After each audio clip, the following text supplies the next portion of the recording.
بسم الله الرحمن الرحيم ألف لام را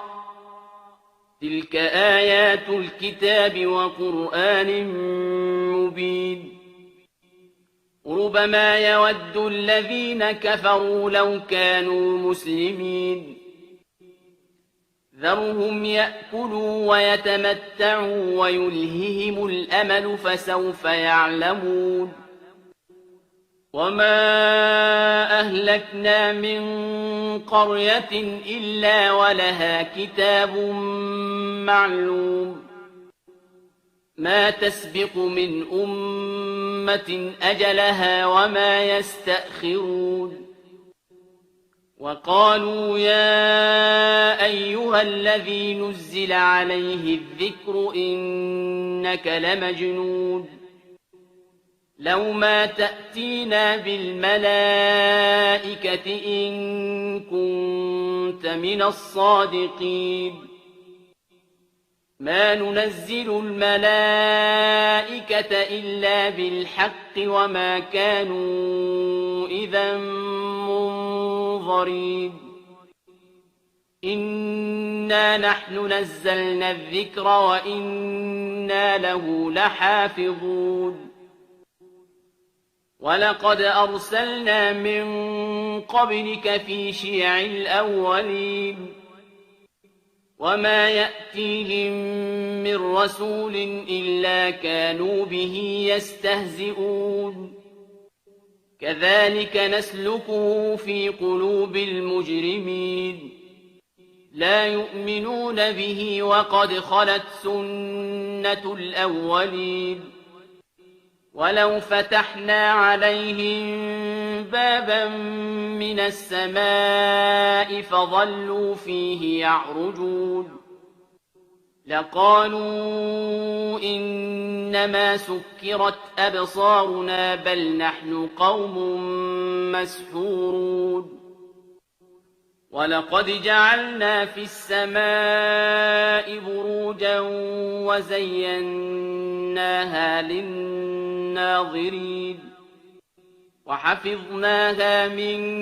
كل شيطان رجيم إلا من استرق السمع فأتبعه شهاب مبين والأرض مددناها وألقينا فيها رواسي وأنبتنا فيها من كل شيء موزون وجعلنا لكم فيها معايش ومن لستم له برازقين وإن من شيء إلا عندنا خزائنه وما ننزله إلا بقدر معلوم وأرسلنا الرياح لواقح فأنزلنا من السماء ماء فأسقيناكموه وما أنتم له بخازنين وإنا لنحن نحيي ونميت ونحن الوارثون ولقد علمنا المستقدمين منكم ولقد علمنا المستأخرين وإن ربك هو يحشرهم إنه حكيم عليم ولقد خلقنا الإنسان من صلصال من حمأ مسنون والجان خلقناه من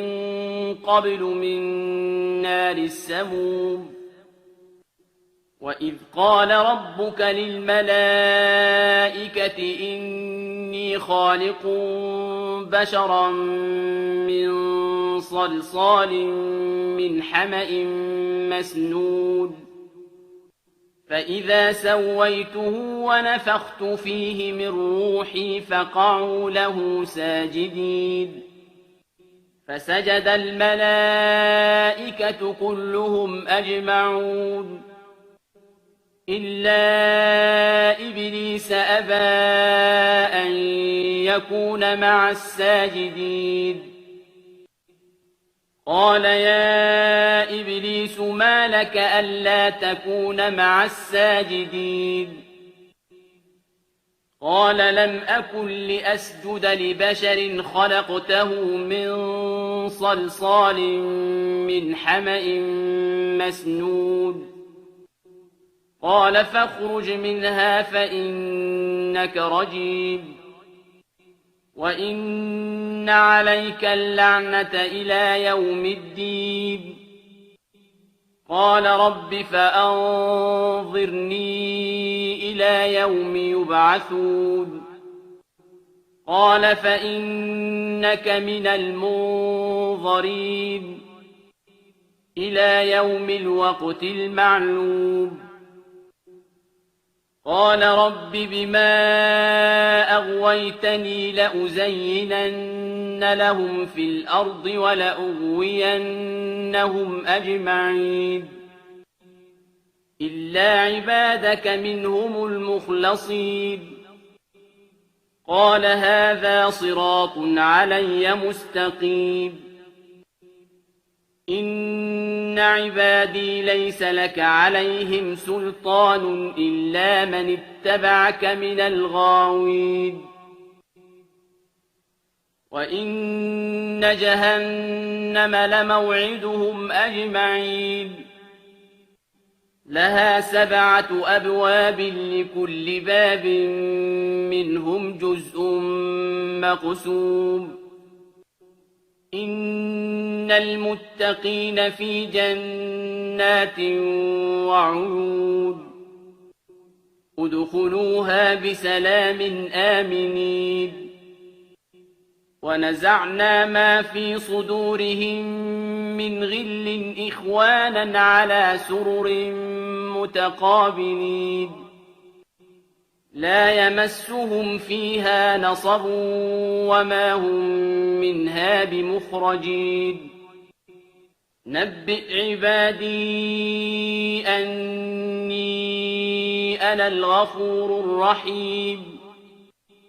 وأن عذابي هو العذاب الأليم ونبئهم عن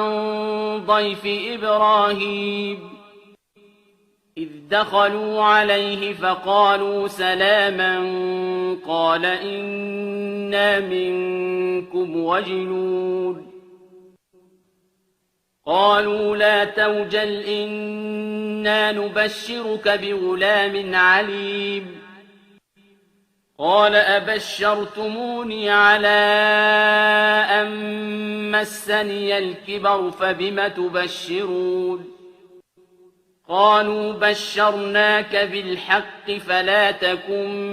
من القانطين قال ومن يقنط من رحمة ربه إلا الضالون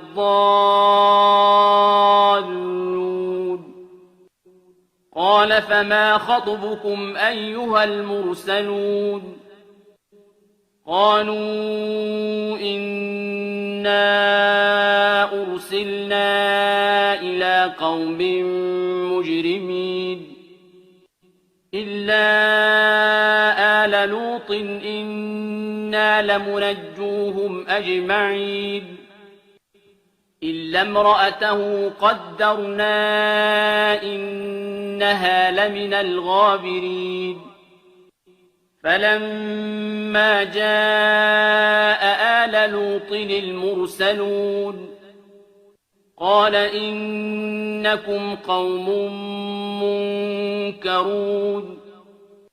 قالوا بل جئناك بما كانوا فيه يمترون وأتيناك بالحق وإنا لصادقون فأسر بأهلك بقطع من الليل واتبع أدبارهم ولا يلتفت منكم أحد وامضوا حيث تؤمرون وقضينا إليه ذلك الأمر أن دابر هؤلاء مقطوع مصبحين وجاء أهل المدينة يستبشرون قال إن هؤلاء ضيفي فلا تفضحون واتقوا الله ولا تخزون قالوا أولم ننهك عن العالمين قال هؤلاء بناتي إن كنتم فاعلين لعمرك إنهم لفي سكرتهم يعمهون فأخذتهم الصيحة مشرقين فجعلنا عاليها سافلها وأمطرنا عليهم حجارة من سجيل إن في ذلك لآيات للمتوسمين وإنها لبسبيل مقيم إن في ذلك لآية للمؤمنين وإن كان أصحاب الأيكة لظالمين فانتقمنا منهم وإنهما لبإمام مبين ولقد كذب أصحاب الحجر المرسلين وآتيناهم آياتنا فكانوا عنها معرضين وكانوا ينحتون من الجبال بيوتا آمنين فأخذتهم الصيحة مصبحين فما أغنى عنهم ما كانوا يكسبون وما خلقنا السماوات والأرض وما بينهما إلا بالحق وإن الساعة لآتية فاصفح الصفح الجميل إن ربك هو الخلاق العليم ولقد آتيناك 7 من المثاني والقرآن العظيم لا تمدن عينيك إلى ما متعنا به أزواجا منهم ولا تحزن عليهم واخفض جناحك للمؤمنين وقل إني أنا النذير المبين كما أنزلنا على المقتسمين الذين جعلوا القرآن عضين فوربك لنسألنهم أجمعين عما كانوا يعملون فاصدع بما تؤمر وأعرض عن المشركين إنا كفيناك المستهزئين الذين يجعلون مع الله إلها آخر فسوف يعلمون ولقد نعلم أنك يضيق صدرك بما يقولون فسبح بحمد ربك وكن من الساجدين واعبد ربك حتى يأتيك اليقين